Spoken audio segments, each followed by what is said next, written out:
Hey everyone, Justin Jolene here. I wanted to share this really cool guide with you on running wearable technology. And you maybe experienced some running wearable technology in the past. Maybe you've even had a company reach out to you, or maybe you've demoed some different wearable tech. You may have some in your office or use it in your clinical setting, and it could be something that you see a lot of value in. The thing is, there's a lot of noise when it comes to running wearable technology. There's technology that's gimmicky, and there's other technology that has a lot of evidence behind it. But the bottom line is that there's technology that can add a lot of value to our practice and also to our patients and really help runners improve their outcomes. So let's talk about running wearable technology, and specifically, I want to talk about inertial measurement units, or IMUs. Now, one thing I want to talk about in this guide is we'll talk about different wearable technology, some of their benefits, some of their downsides, some of the opportunities where research is needed more. And you can reference all the research below with this number here, 1 through 6. That will be these articles 1 through 6 are the ones you'd want to reference for this section, and you'll see them highlighted for most of the sections we have. They'll be on the last page of your guide. It can be an interesting read if you want to get into the nitty-gritty of all these different research articles and all the different information out there. Now, wearables, as I mentioned before, there's a lot of different things on the market, and they are devices that runners can wear that can provide additional data and that can provide a more effective and precise analysis. What they're looking at is acceleration, angular velocity, and sometimes magnetic field strength. But some of the benefits can be really nice. What they can do is they can identify biomechanical abnormalities by looking at things like the ground reaction force, the cadence, the speed, the contact time on the ground, and the flight time of the foot as well. You can use wearable technology in a multitude of ways, but when it comes to wearable tech, most people use it to look at the analysis, so to get more information and data about their analysis. And they also use it to be able to help with running gait retraining. They'll be able to find if that gait retraining has made a difference or made a change in the biomechanics of the runner. And you can also use it for patient education and engagement. A lot of these wearable technology companies also will have apps or different graphs and modules that will come with them, and you can use that to educate your patient, talk about how they're running, talk about what their ground reaction or their or foot contact time is, or their step frequency, and it can really help engage them into the process of learning about their running and addressing or being able to fix their running. However, not all IMUs are created equal. There are some I mentioned with poor research, and some that have developing research, and some that have stronger research. So it's really important to find the right IMU for you. So when you're identifying an IMU sensor to buy or to purchase or to use with your practice, there's a couple things you want to look out for. One is you want to find a wearable sensor that's going to be comfortable. You want to find one that's going to be lightweight and compact. The reason why is because if they're not comfortable, easy to use, lightweight, compact, either you won't end up using it, or they'll be attached to the patient the wrong way, or worst case scenario, they'll hurt the runner and then they'll run different or not comfortably, and you won't get a good idea of how they're actually running. Obviously, these should be wireless, and we want them with a really strong research behind them. The research is going to help us decide whether they're reliable, accurate, and calibrated, and all that's going to help us to be able to get evidence-based information that's going to help our runner improve their outcomes. Now, we would also look at a couple other things too. We want to look at the compatibility of these IMU sensors with gait analysis software, and we also want to tailor the IMU that you are getting for the data that you need. Some clinicians might want data at a certain body part, or they might want a specific type of data, and that would mean they would get a different IMU than another patient. Now, everyone would want a cost-effective solution here, but I want to highlight one aspect here. IMU sensors are great. They can be a really good tool to implement with patients. However, they are not going to replace an observational gait analysis. You still want to do an observational gait analysis. These sensors should only add to your observational gait analysis. So let's get into some of the information when it comes to using evidence-based wearable technology, what the different types of technology are, and whether it might be a good fit for you or not. So the very first technology I want to talk about is ViaMove. And ViaMove by Dorsify is a IMU that's going to be 2 to 4 sensors, and they're going to be placed on the back and on the legs as well. And you can see a picture here of them being placed on the low back. And these provide data on running speed, cadence, balance, and core control. And really, we are looking at that balance and core control a little bit more. What the research shows is that there's really pretty acceptable evidence for ViaMove to measure lumbar inclination motion while running. And we don't have that much data on the lower extremity accuracy of the data collection. So there's not that much research out there that is actually looking at things like speed and cadence. Even though it provides some of the information on that, we don't have all that information out there on ViaMove because it's not necessarily supported by the research, at least that's emerged yet.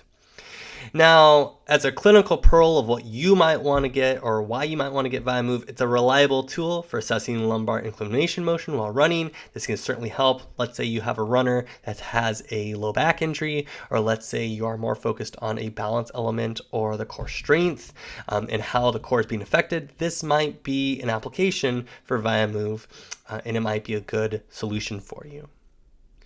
Going on to another wearable that you have probably heard of before, which is called RunScribe. RunScribe has sensors that are most frequently attached to the laces of the shoe. They sometimes have sensors that are going to be on the hip as well. And they are going to look at running speed, cadence, stride length, ground contact time, flight ratio, ground reaction forces. You'll hear me say that a couple times because a lot of IMUs will look at those similar different data points. Now, RunScribe has a decent amount of articles on it. It has a decent amount of research on it. And it is a commercially available product. And just so you know, I'm only talking about commercial grade products here. There are research specific products out there, and I have left those off the table. When it comes to some of these products, and specifically when it comes to RunScribe, we look at this to be a valid system to look at speed and look at how motion is, and especially in the sagittal plane. One of the things that we notice is that the placement of the sensors can change the accuracy of RunScribe. And some of the research found was that RunScribe, if it's put on the laces versus put on the heel of the shoe, has different data accuracy. When the sensors are put on the laces, we see more accuracy of contact time, flight time, step length, and the heel of the shoe is more accurate for step frequency. So the clinical pearl for RunScribe is going to be, it's a reliable tool to assess cadence, stride length, ground contact time, and ground reaction forces. And it does a basic amount of information and gives you a really good amount of data to be able to apply to your runners. So a good solution for you, especially if those are the things you want to investigate with your runners. Another tool or another sensor you can use is called Stride. And Stride is 2 sensors. They are going to be on each shoe, and they're going to be slightly different, as again you can hear and see that they are going to look at data on ground contact time, flight time, step length, step frequency, power output. Wait, power output? So that's where Stride is actually different. They are going to give you information on power output, and that's a little bit their calling card. The research is going to show that Stride's step length and step frequency measurements are accurate and have good, reliable, and good, accurate data. However, the evidence does suggest that Stride underestimates contact time, ground contact time, and overestimates flight time, so foot flight time. Now, it does have some valid estimates of power output, and this can be a really good tool to be able to apply to runners that you're assessing power output. Let's say you're looking at a runner that's sprinting. Let's say you're looking at a runner that's also doing sports and running for sport. Or you're looking to return to play with a baseball player, a football player, maybe a basketball player. This could be a helpful tool.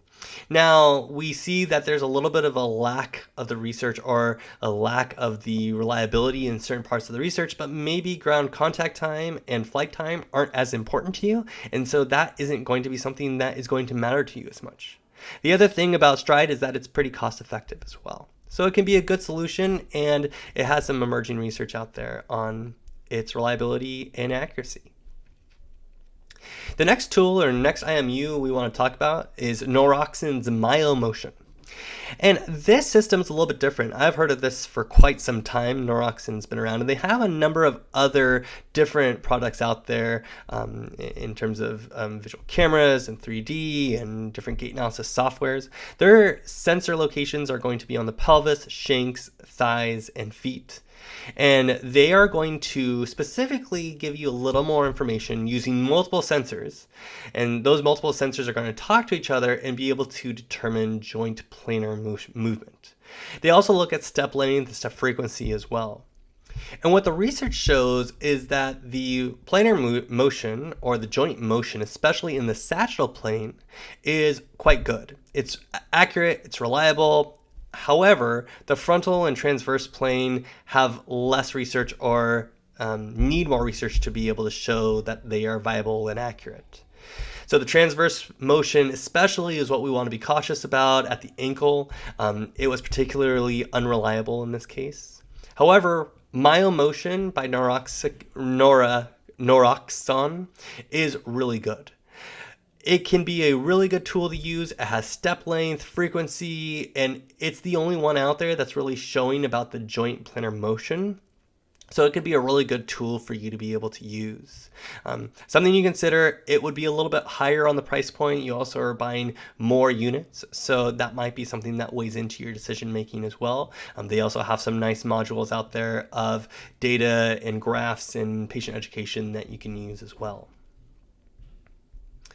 And then lastly, I want to talk about Run Easy. Run Easy is one sacral sensor, and it does something a little bit different. So Run Easy is going to look, the closest one it would be that first one we talked about, the very first wearable. I'll just scroll back up so you can see that really quickly. The ViMove. And ViMove, as you can see, was looking at lumbar inclination. And so now as we go down to Run Easy is going to be talking about center of mass deviations, and it also looks at ground contact time and impact forces as well. So Run Easy has some interesting research behind it, and one of the things their research shows is that the trunk accelerometry can actually detect movement compensations from running fatigue. So this is something really interesting when we get into this concept of running fatigue and breaking down the biomechanics of someone's running. We don't always know how much running actually it takes for biomechanics to break down, so that can be an interesting data point to be able to understand. The research also suggests that wearable trunk accelerometry is a useful tool when looking at energy cost of running, and then also detecting running instability. So again, something similar. We have a center of mass that we're looking at. We're looking at these sensors deviating from that center of mass, and then also it has a very patient-friendly app, user-friendly app that you can be able to use and be able to show the different types of graphs and graphics that the data it collects. It also is going to get ground contact time and impact forces as well. However, it's not going to get some of those things. Maybe step frequency and step length are going to be a little more struggle. The research wasn't out there on that, so I don't want you to take that home. That is something it doesn't do. It's just that wasn't available in the research. So clinical pearl here, Run Easy is going to be an effective tool. It's easy to use. It's got a user-friendly app, and it's going to be able to help understand some of those center of mass deviations to predict running fatigue and to be able to understand how that runner is maybe breaking down on some of their biomechanics. So I highly suggest you get into some of your research and look at these different IMUs. They can be quite helpful. If you are interested in learning more about the research that's out there, here's all the research articles, and I'll just scroll through here so you can see it quickly. All of this research, it's quite interesting, and certainly if you have questions on any of it, I am also happy to send it over. In the meantime, if you have any questions about IMUs or wearable technology, please let me know. Reach out anytime. Until next time, we'll talk to you soon.